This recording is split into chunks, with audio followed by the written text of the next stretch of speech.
Doing good. So good to kind of see you. I know. Through this new life that we lead now, virtually. Yeah. Well, welcome. Thank you for joining Simone 7. For any of your followers who are joining for the first time, this is Simone 7. I ask 7 questions and we do a 7-minute workout at the end.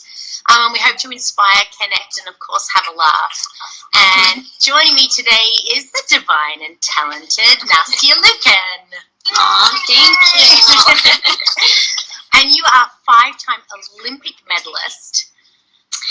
Yes, it feels like a totally different lifetime ago. It's like so crazy because it's, obviously not something I think about every single, you don't wake up and think about your accomplishments, Yeah. but I'm home now in Dallas with my family, so just being able to be here, and it kind of, this is where I grew up and spent all my years training, so it definitely is bringing me back a little bit, thinking about, just all the years and hours of hard work that I spent here. Exactly. Yeah. So before I get into the questions, I'd love for you to just explain and share that journey from a little girl to where you are today. Yeah, absolutely. So I was actually born in Moscow, Russia, and both of my parents were gymnasts. So my dad competed at the '88 Olympic Games, won 4 medals there. My mom was a rhythmic gymnast and a world champion. So as the only child, I think I was born with a little bit of gymnastics in my genes. But they really didn't want me to do gymnastics because they obviously knew how hard it was and, the amount of hours and everything. And as their only little girl, they just wanted me to be happy. But so early on, I found my happiness and my passion from gymnastics. And so once they saw that, they also knew, that they couldn't take that away from me. It was, I had the love, I had the passion, and then I had a little bit of a God-given talent. And so they just said, if this is something that you want to do, then you can do it, but we'll never push or force you into doing it. So I don't exactly know the exact age that I started training because my dad was still training, competing when I was born. But we moved to the United States when I was about 3 years old, and I just kind of grew up in the gym. My parents always had the dream to open up their own gymnastics school and coach their own athletes. Never imagined it'd be their own daughter. But they, moving over to this country, they had no money, they didn't speak English, they knew nothing, they just had a dream. And so I spent just so much time in the gym with them because they couldn't afford a babysitter, they couldn't afford any of those things, but for me it was this huge playground. I loved it, and that's where I developed that passion. So I started competing when I was 6 years old, and then I made the junior national team when I was 12, and just kind of progressed through there, and then competed at the Olympics when I was 18. So that was in 2008, and then since then have just been doing a lot of different things. I commentate now, so obviously the Olympics are not happening this year, but hopefully next year in Tokyo, so I'll be going over there to commentate for NBC and stay involved in the sport and in the movement and in so many different ways, and it's still something that I'm very passionate about, even though I don't train 7 hours a day anymore. No. I mean, that commitment, I think, is just incredible, and it becomes your life. I know I have a little taste of it because I trained in classical ballet, and so, you miss out on all the school parties and, your best girlfriend sleepovers and just training, for so many hours. But I never saw it as, a chore because you were so passionate about it. You just loved it. For sure. Yeah, no regrets at all. It's you have the rest of your life to do all those things, but similar to gymnastics or ballet or those kind of sports where you really excel at a younger age, you're not able, unfortunately, at least in gymnastics, to do it for the rest of your life. So you almost have to take advantage of your younger years, I guess, and know that the sleepovers will still be there, the party, all of that. And that's what I try to share to young girls, especially in their teenage years, because, it's, especially now with social media, it's even you're constantly feeling like you're missing out. Even I feel like at our ages, you're just you're always comparing yourself and watching and looking. And so it's definitely tough growing up, or a little bit harder in my opinion growing up now in, you know, the social media age. But that's what I always try to tell young kids is like, trust me, you have the rest of your life to have a sleepover with your girlfriends. Yeah, that's beautiful. That's good. And part of the reason why I wanted to do this is to have on inspiring women like yourself, just to share the journey, because I think that's one of the key things that's come up is that everyone just sees you and sees, you know, 5 Olympic medals and think that just happened overnight. But, you know, like the amount of time and training and energy and sacrifices that you and your whole family put in to get you to that point, you know, it's yeah, and I think like that's, you know, that's what everyone sees, whether it's now on social media, right? Like everyone thinks like you have this picture perfect life, and I'm obviously grateful and thankful for the life that I have today, but it goes way beyond, you know, a beautiful image or a video or something, and very similar, like at the Olympics, you know, rewatching, they actually just re-aired it recently, but you see that, like, that fairy tale moment, right, when it all comes together and all the hard years of, you know, hard work and dedication and all of that, but you don't really see what goes on behind the scenes and, like, the difficult times that you had to go through, the injuries, the obstacles, the frustration. So I feel the more we're able to kind of be vulnerable and share and know, you know, like, kind of really tell people that they're not alone in whatever they're going through, whether it's an obstacle in their career or families or relationships or just their personal lives, that even the very best in whatever industry you're in, you struggle and you go through those hard times. And it's not just because, you know, I had 2 incredible parents who had, you know, were gymnasts. Like, that's not the reason that I won the Olympics. You know, it was a lot of other things and a lot of hard work for sure. And before we get into the questions, so you and I met in Boston. Yes. So do you want to tell everyone about, you know, all the good work you've been doing?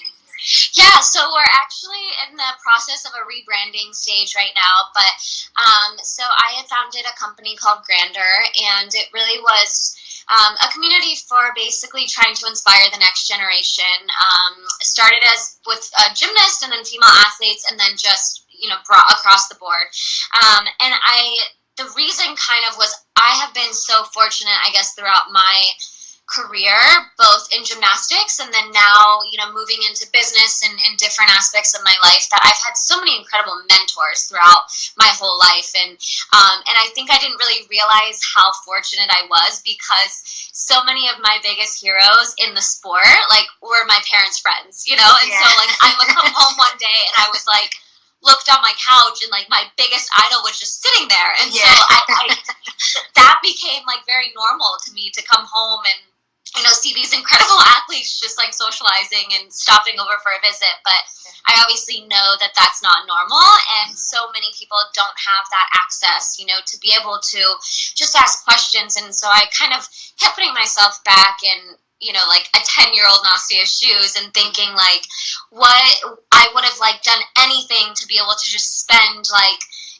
not even an hour, just like ask a question. And, you know, with social media, it's a little bit easier, but I also feel like, well, in quarantine, maybe we all have a little bit more time to be able to connect, but on our normal day-to-day lives, like, this isn't necessarily the place, you know, to be able to do that and to really share advice.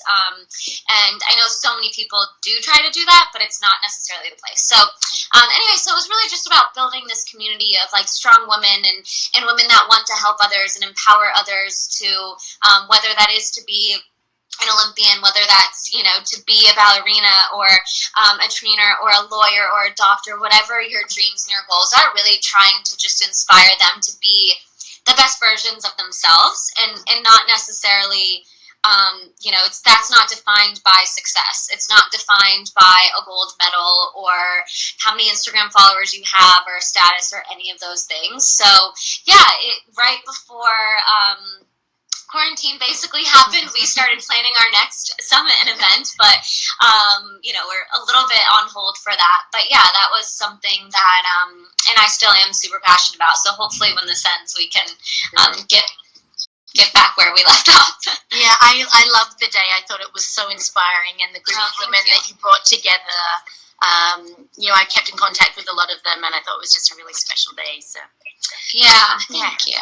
All right, let's get started. So in this time of quarantine, how are you feeling and how are you practicing self-care?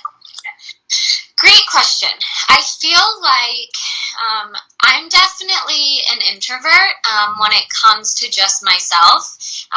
And so I have realized a little bit that maybe I have a little bit of extrovert in me just because I am missing like my friends and like that human interaction in person.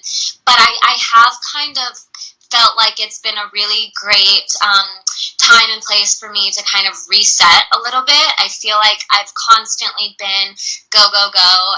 And, I travel pretty well. In normal times, I was traveling every single week and didn't really get a chance to spend too much time, obviously with my family and like the people in my life, but also just myself and really focusing on myself. And so that's kind of what I've really been trying to focus on is, doing so many at-home workouts, obviously, but, reading, trying to reset and think about, okay, what are my goals now? What do I want to do in this year or the next 5 years? And I'm such a planner, so I feel like I'm really trying to take this time and use it wisely. But in terms of like other self-care, I've never been great at meditating, and so I've been trying to do a little bit more of that just because we do have more time on our hands to be able to practice these things. And sometimes that can be a little scary, to like be so in your thoughts for so many hours of the day. And, I have found myself sometimes like thinking too much. And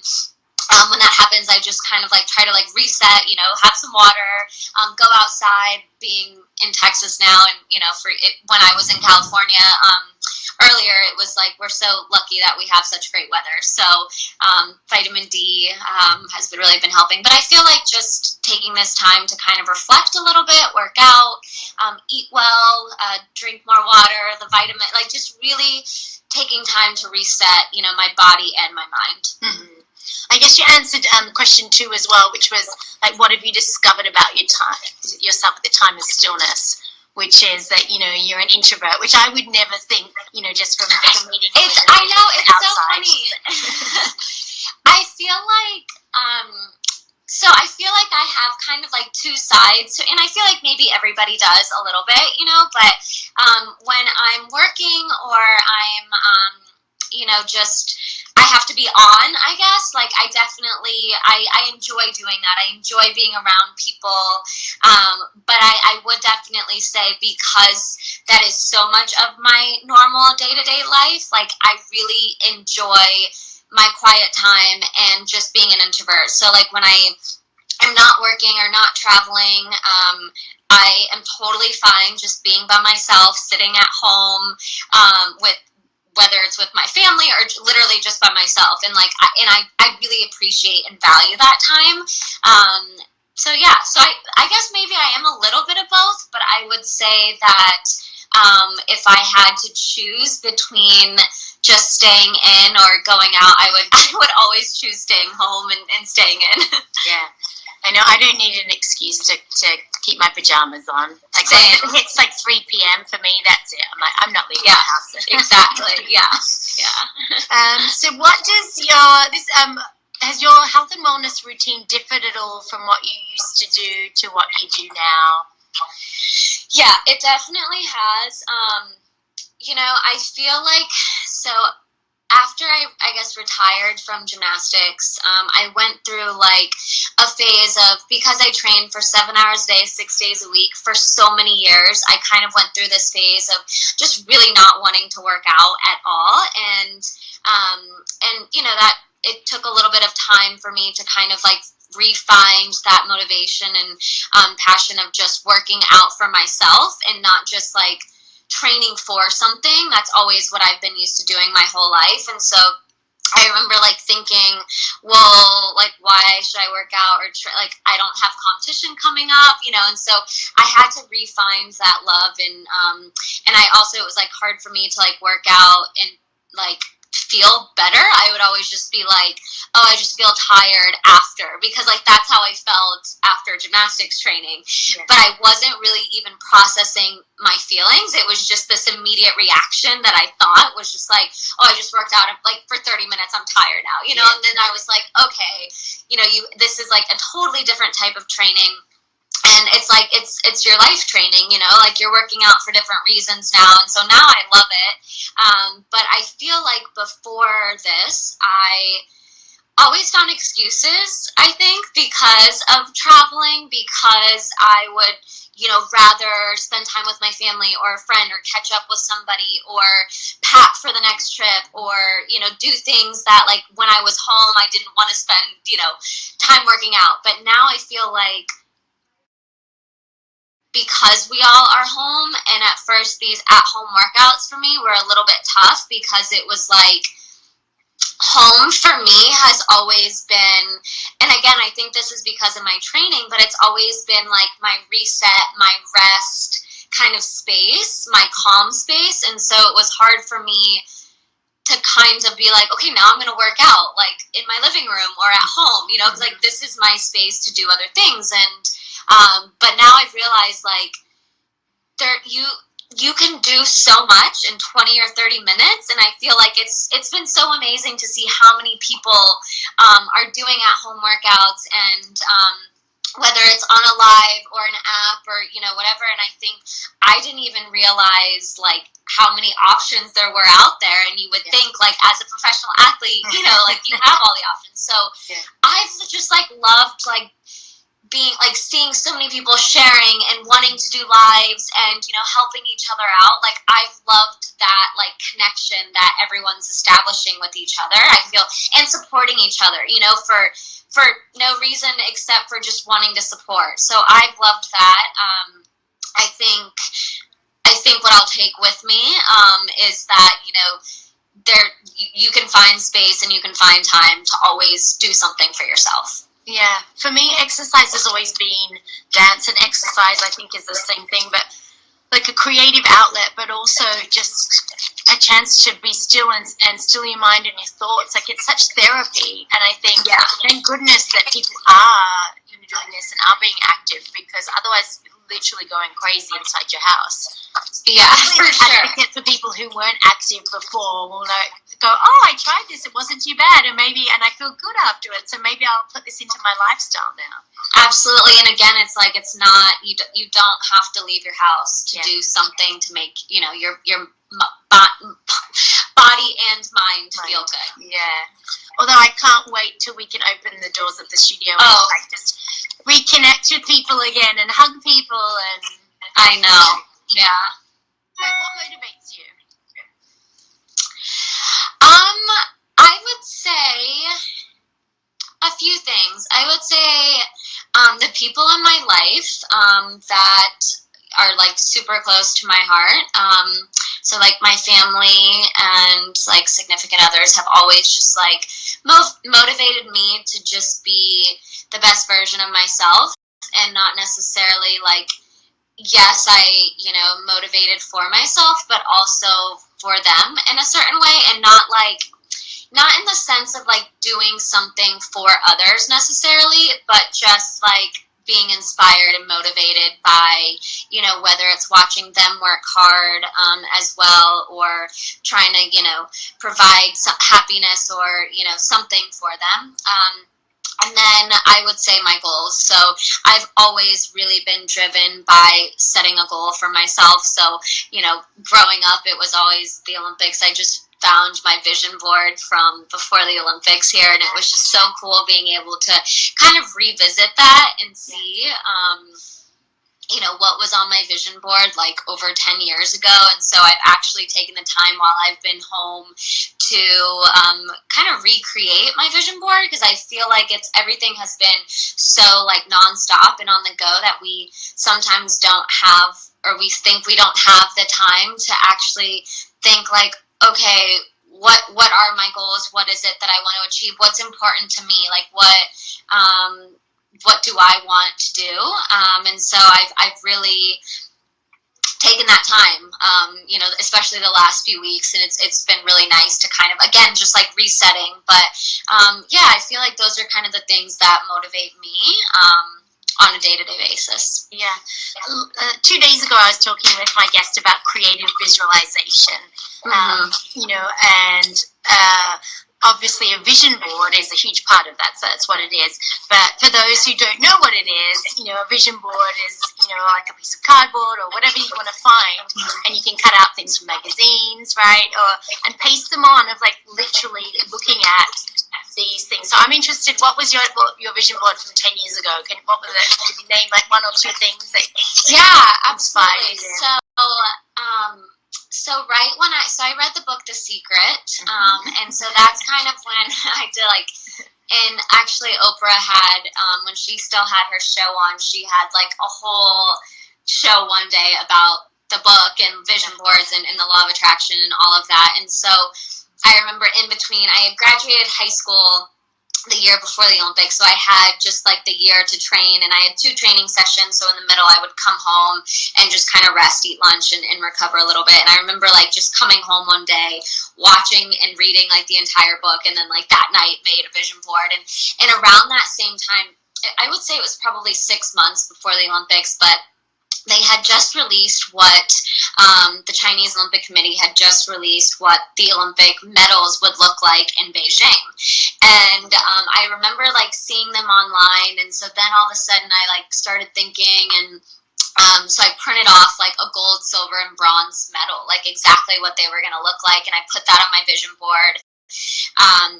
And then this girl, so it was, I just found it again yesterday, because now I like want to frame it, because this little girl, and I'm so determined to find her. This was like 12 years ago now, but she had written me a piece of a fan mail, and she had this like little drawing that she made from like with crayons, and it was like the Olympic podium, basically, and it says 2008 Olympics underneath, and there's a girl, it's like first, second, and third, the podium, and there's stick figures with like a little blonde ponytail with like a pink scrunchie. Which is you. and there's an arrow, and it says Nastia, and then there's like a girl in second and a girl in third, and it was just like the craziest thing, and I have kept it for 12 years. So if this girl is watching, please reach out to me. And I put that right next to the picture of the Olympic medals that I had just printed.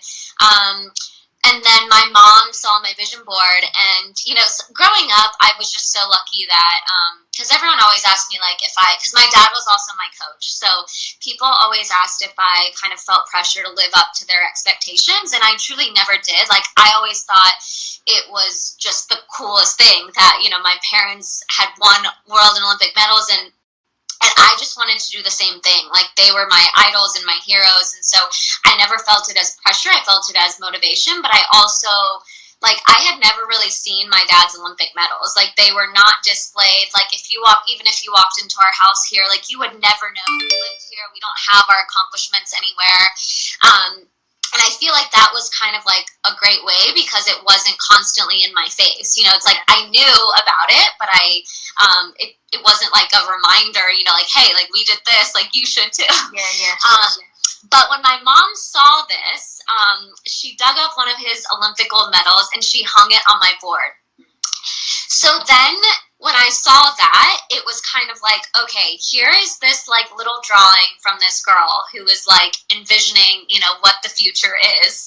Here's a picture of what the Olympic medals that I could possibly, win in 6 months. And now here's a real Olympic gold medal, not mine, but like, so it all kind of like connected when I saw it, and I just like, I felt it and I saw it. And so for the next 6 months, I just like, every single day I looked at that, and it was never like pressure. That's what motivated me. And I feel like, especially on those days where you're tired, it's like you wake up, and maybe not necessarily in LA, but there's, rainy days or snowy days or whatever, and you're tired and you're sore and just a tough day.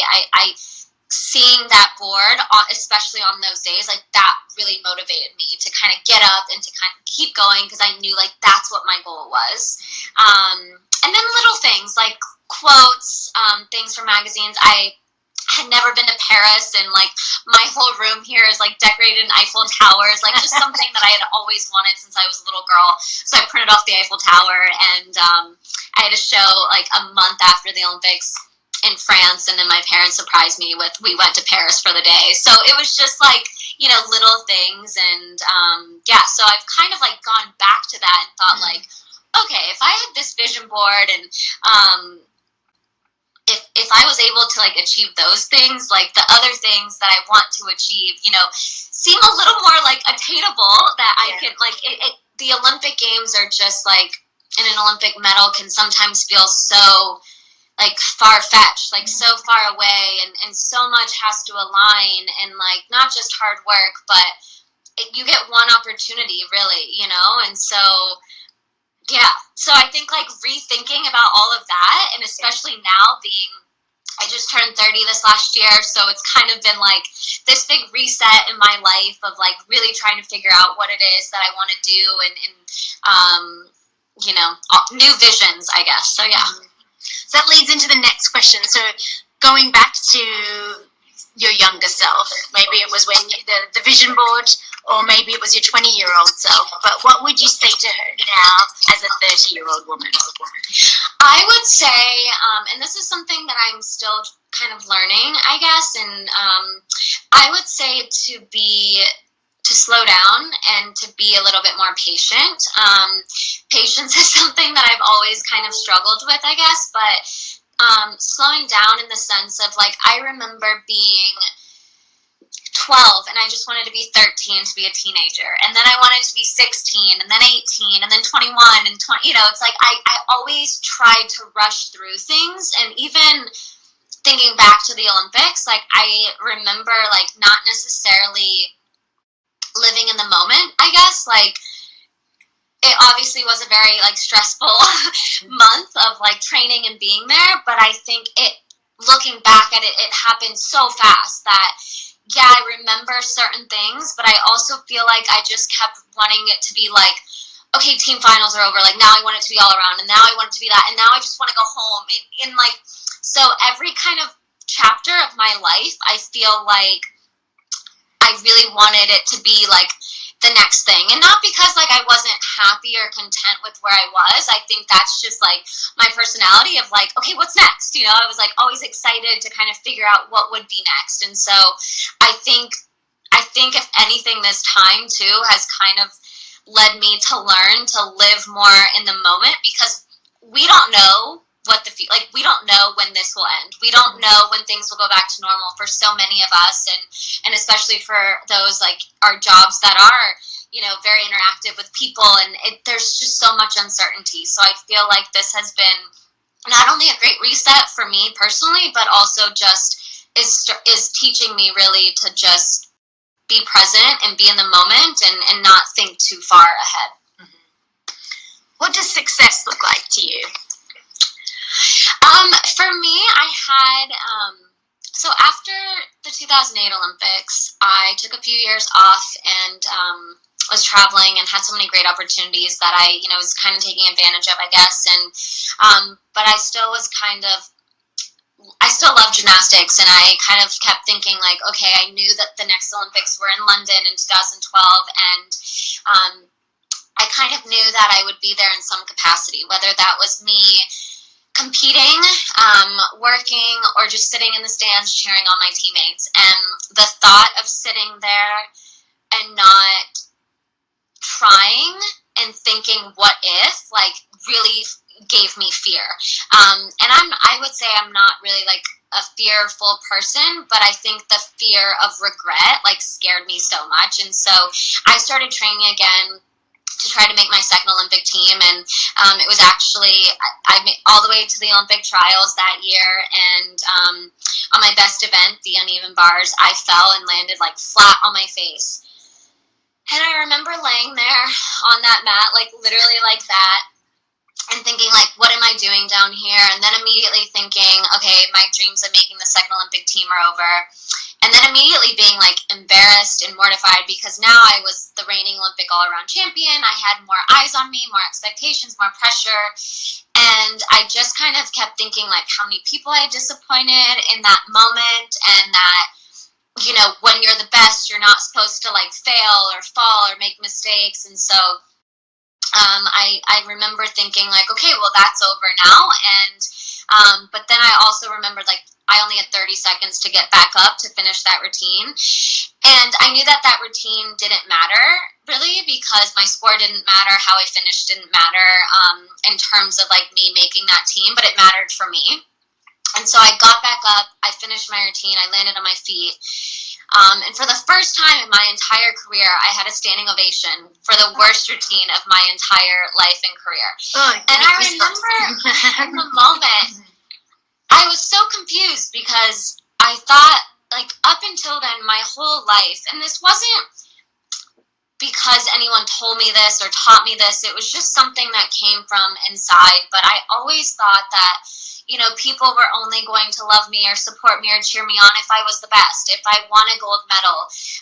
And so the moment that I had there where I literally fell on my face and 20,000 people stood on their feet to cheer me on and to love me became the defining moment of my life and career. Because when I won a gold medal, it just made me realize, I had an incoming call.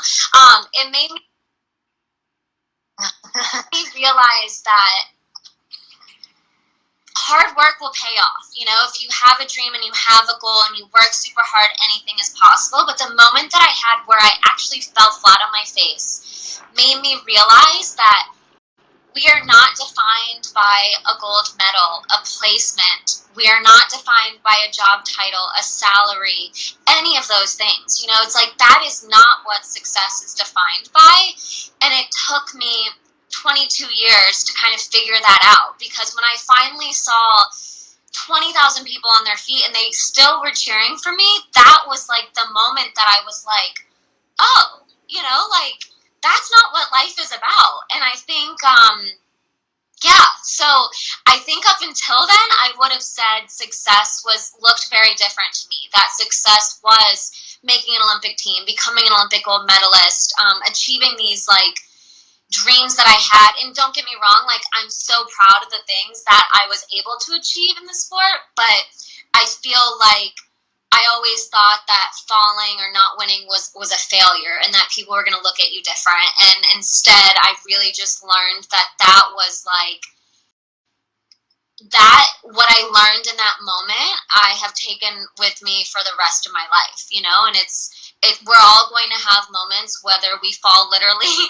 or figuratively. And it's like, okay, how do we pick ourselves up? How do we keep going? And also know that even if you know, don't achieve something, or if you don't do something, like people are still going to love you. And that to me is not what success is defined by. Success in my eyes, I think, is truly defined by finding something that you love to do, something that you're so passionate about, and just like every single day, doing whatever that is with like all of your heart. And, you know, it's not about that end result. It's not about, you know, what's in your bank account. It's not about how many medals you have. So yeah, so I feel like I have just like a totally different view after that. Wow, thank you for sharing that. That made me like tear up. Made me emotional. That was beautiful, because there is no failure. There's just a lesson, isn't there? Yeah, absolutely. That was lovely. Thank you for sharing. Last question. You can make me laugh now because I was don't cry. I know it's Friday. I know I'm tired. If you were to have 3 to 5, if you have a dinner party and you could invite anyone you wanted, living or dead, and you're going to invite like 3 to 5 people, who would they be and why? Gosh, not to make like things, keep making things sad, but my uncle, he passed this last year, so I would definitely like love to share another dinner with him. I mean, it's like it was so unexpected. So you know, the last time I saw him, like I didn't know it would be the last, and so I would just love to be able to see him again. And then Kobe Bryant, he was one of those big mentors to me, and I was just so fortunate and so lucky to constantly learn from him. Met him for the first time at the Olympics in 2008. We were on the same, competed at the same Olympics, and just getting to learn from him. He was a big supporter in Grandeur, and kind of why I started that, and him having all of his little girls, he constantly motivated me to do something for all the female first athletes out there, and then just women out there. And I was just totally shocked, obviously, and today's Gigi's birthday, so we're thinking about them. And then I guess it's such a good question. I would say, like, somebody really funny, like a comedian, or like I'm trying to think now of, like. So who was the idol that was in your home when you? Yeah, so this guy, he was a gymnast. His name was Alexei Nemov, and so he competed at many Olympics. I think like 92, 2000, and 2004.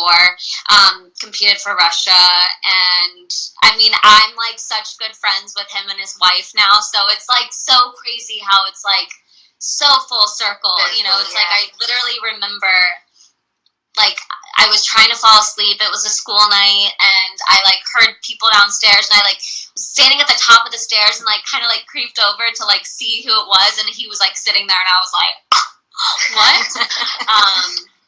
So I guess like that would be fun. Yeah, you can have he and his wife over as well. Yeah, exactly. Yeah. Perfect dinner party. That's sweet. Yes. All right, so now we get to the silly part, which is, well, not the silly part, the workout. And, yes. A lot of my message has been that you can work out anywhere, anytime, using anything that you have in your house. You don't need to be in the traditional gym, and you can get it in a short amount of time. So I've got a timer. We're going to do a 7-minute circuit. So we're going to do 7 exercises for 60 seconds each. And then what have you chosen to work out? I did water bottles. Perfect. So I have essential water bottles over there. It's so funny because, growing up and my parents owning their own gym, we never had any gym or workout equipment at our house because we had a whole gym, and I never worked out here. So it's like now coming here, I'm like, wait, what do you mean we don't have What do you mean we don't have things? Yeah. That's perfect. Yes, I mean, I think on Wednesday I did a wine bottle, and before that was a tequila. I know, I was going to suggest that, but I was like, okay, it's very early here. Yes, it's too early for wine, even though it is Friday. That is true. Yeah. All right, let's set ourselves up with our water bottle.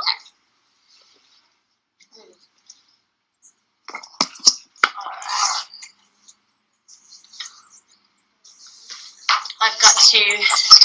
That's perfect. All right. My head up. Down a little bit. I can see you. I'm just gonna. I know the split screen is always it's hard, isn't it? You forget that.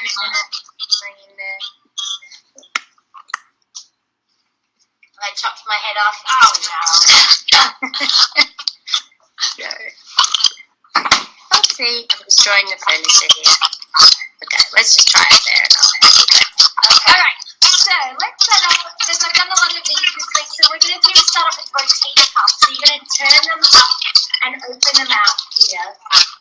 Start with your feet hip width distance apart, soften those knees, draw that navel to spine, and we're just going to join them in and out. So did you have many injuries? So this is a great exercise, especially if you're having shoulder positions. So speaking of, did you ever have any injuries throughout your career? I did, yeah. So I actually had a torn rotator cuff in labrum. Oh, how did I know that? I know. When you picked this exercise, I was like, oh, that's funny. Yeah. But it wasn't fully torn, just like a partial, so I never had to get it operated on, which was nice.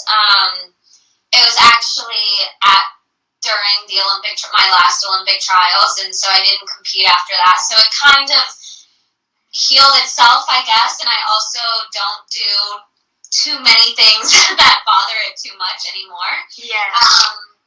And then I also had just an ankle surgery. It was a silly thing. I was off the trampoline and I just rolled my ankle. But yeah, I had like a lot of aches and pains on a daily basis, I guess, but nothing like just because of all the pounding and Yeah. But yeah, I was very. Let's change up. So next minute, just gonna soften your knees. We're gonna do a squat as you do a bicep curl. Then you get the overhead press down and you squat, come back, and then we stand up. Okay. And down and up.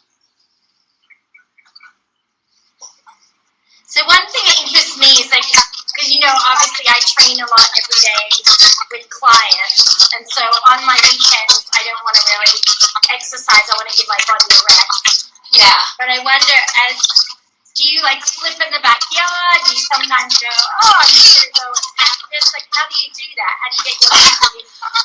You mean now or like when I was training? Yeah, now. Oh gosh. Not really. It's so funny because it's like I don't really.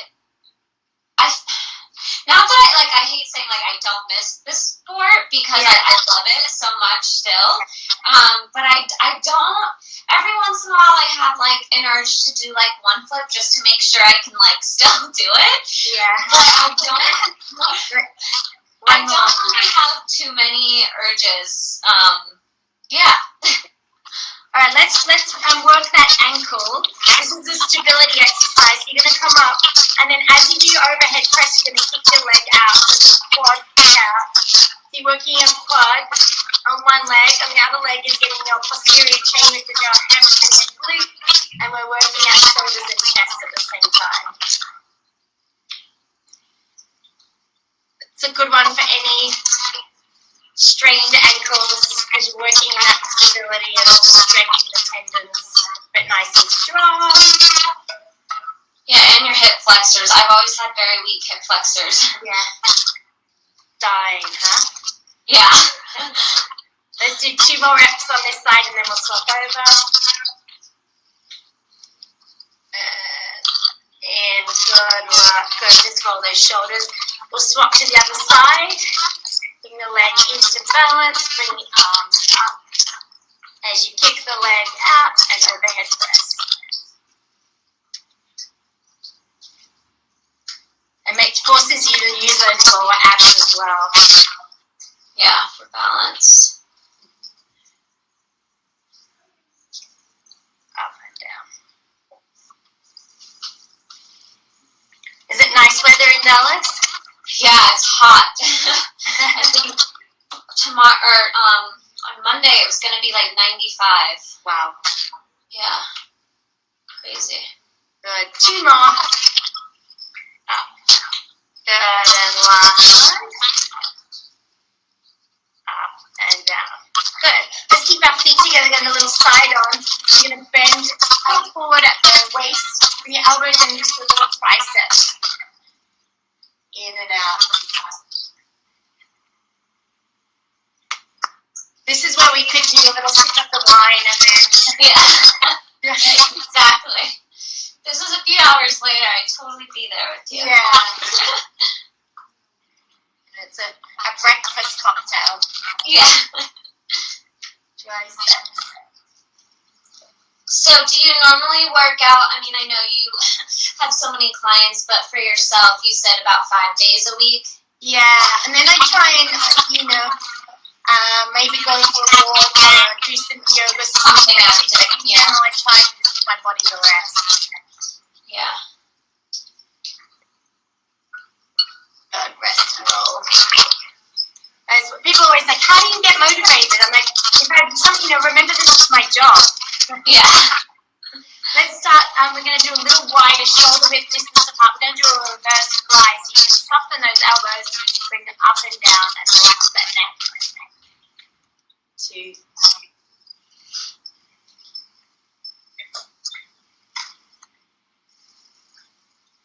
So you asked me, I'm flipping the question on you a little bit, but Okay. what is it for you? Like you just said, you know, this is your job, being motivated to work out or whatever, but what is it that you feel motivates you, especially on those days that, you know, you are tired or it's just you're feeling run down? Yeah, I think I try and focus, and I try to encourage my clients to focus on the feeling that you have afterwards. Yeah. You know, and I always say the first thing you should do if you're complaining is just literally get up. Just I've got one more exercise, and just put your spandex on. You know, put on your here, and then get. You know, the hardest part is getting there. We'll do these triceps and just soften those knees here up and down. But then once it's done, you feel incredible. So I really try and focus on the feeling afterwards. Yeah. So I said it's always been like my therapy. Yeah. And I think, you know, because using your body at such a young age, like I started dancing at the age of 3, similar to you, and you know, it's cool. It's something that you're so connected to. So if I don't use it every day, I feel a little bit depressed. Yeah, for sure. So we've got 23 more seconds of triceps up and down.